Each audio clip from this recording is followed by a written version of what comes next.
Hi there, Elements users. Welcome to my site and welcome to this video tutorial. The purpose of this tutorial originally was just to show you how to use a soft light layer to do some dodging and burning.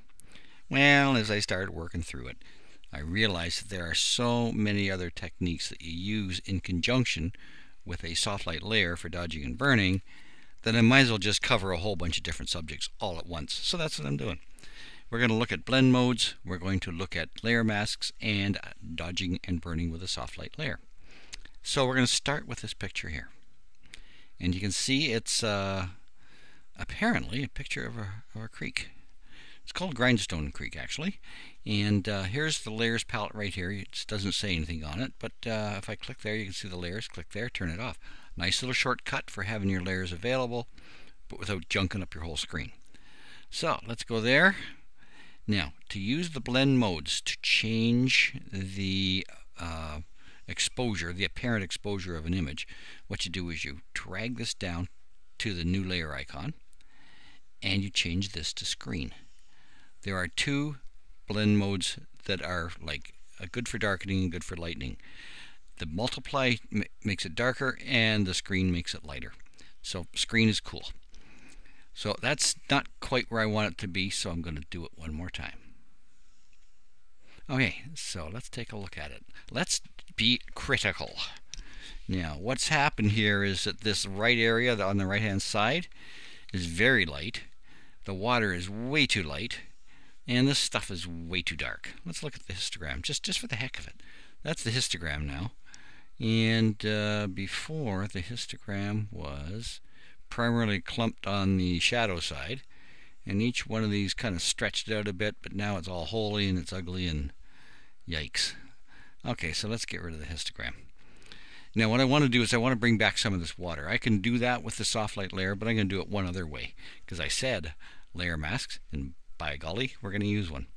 So I'm on the top layer. I'm going to click on this new layer mask icon. See, it says add layer mask. Cool. And I'm going to get black as my foreground color and get my brush. Make my brush just a bit bigger, and with on my Wacom pen, and I'm going to come up here and just make sure that I've got this set for opacity. I'm using an Intuos 4 medium tablet, so I've got it set for opacity, and that means the harder I press, the darker it'll get, or the more it'll flow. So I'm just going to start, I guess I'll hide this there.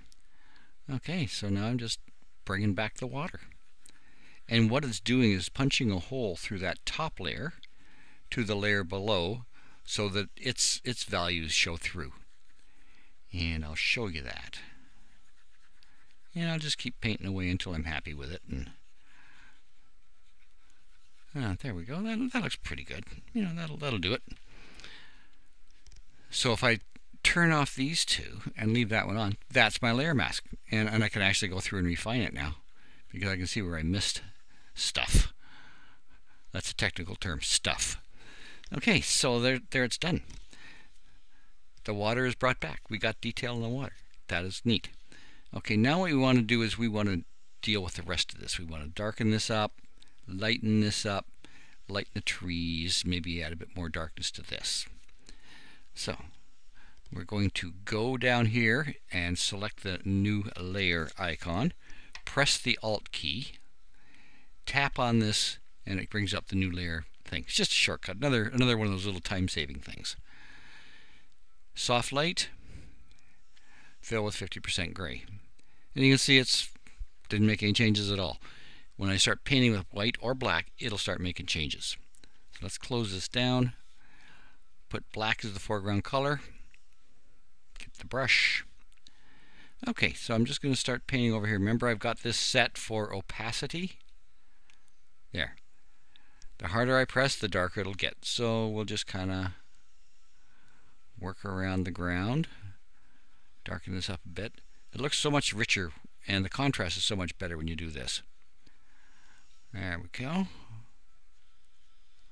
Oh, I strayed into the trees. Oh, bad me.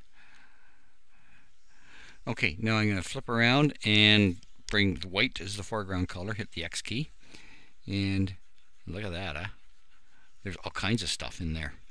And I remember being down at the bottom of there and thinking, wow, look at all that ugliness up there underneath the falls. And it's bringing it back up here. And this big black dark spot in the left hand side is a tree. I suppose I could have cropped it out and you never would have known, but hey, why not? Okay, now just for the heck of it, we'll just do this again, and now we'll just do a little burning in on the water just again. Okay, now in these trees, I can make my my brush a titch smaller and use white just to brighten up the right side as you're facing at these trees. They got awfully dark and they were losing detail.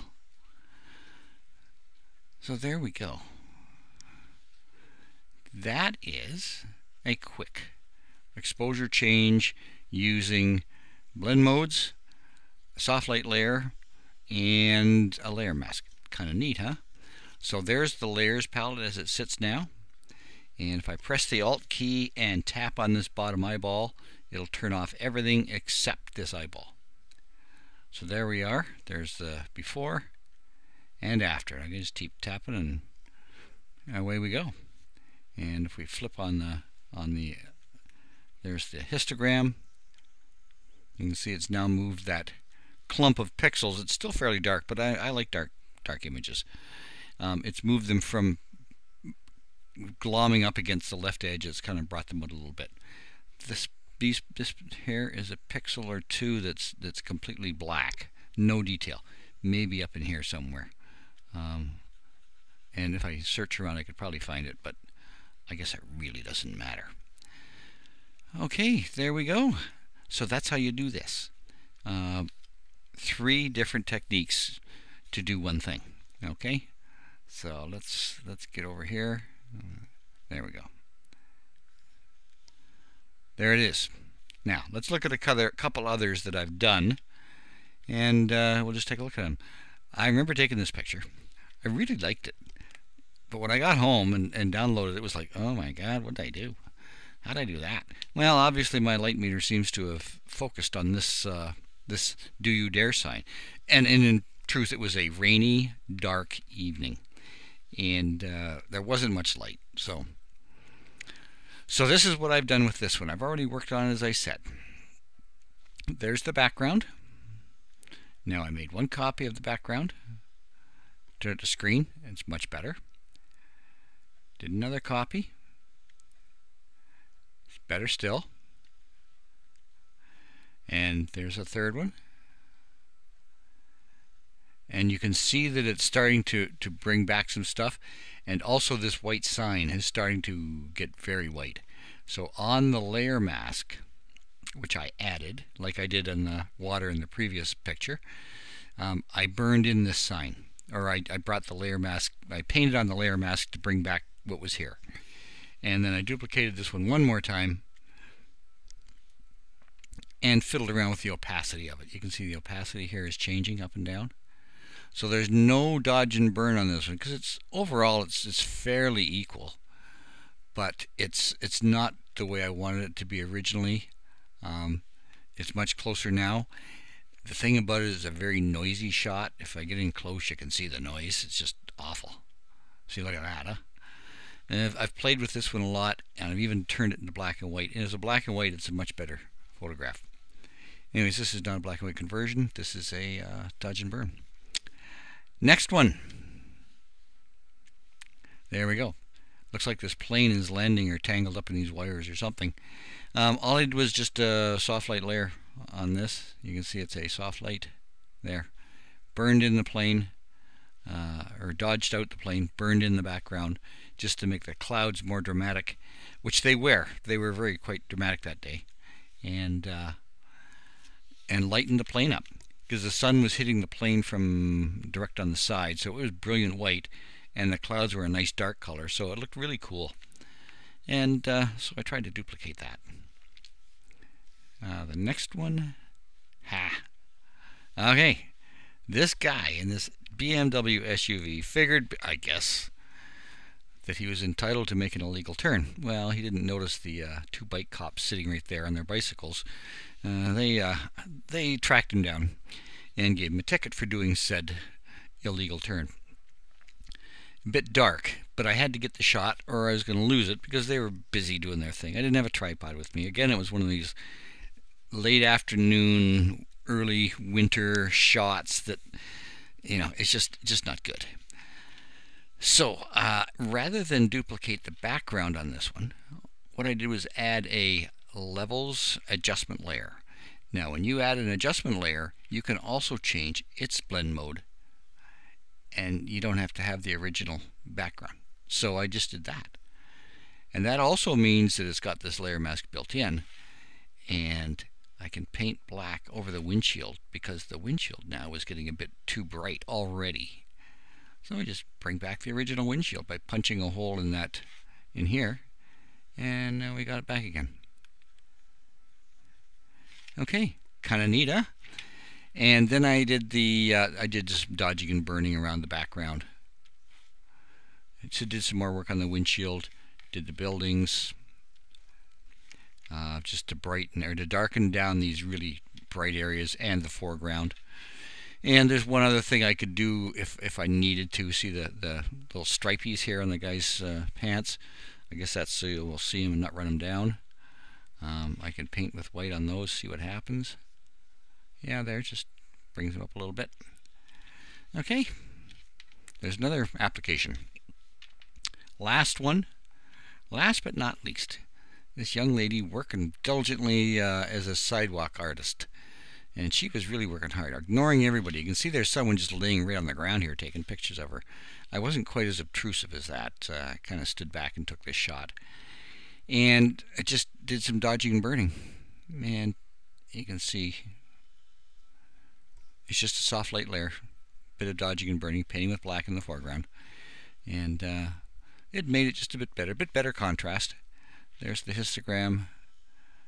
And you can see it just moved around a little bit. So that's it. That's what you can do. I suppose I could be into a whole bunch of different things on this one as well, but I like it just the way it is. She was very intent and concentrating very hard on her artwork, and I quite like it. So that's how you use a soft light layer, blend modes, layer masks to improve the appearance of a shot. And it's not hard, it's not difficult, you just need to know what you're doing and where you're going with the thing. So I hope you found this interesting and useful in your Photoshop Elements work. Visit my site. There's the address is here someplace. It's called the Graphics Tablet. I do appreciate the time you spent with me, and we'll see you on the next one, which should be less than a year away. So you take care. Thanks for watching. I appreciate your time.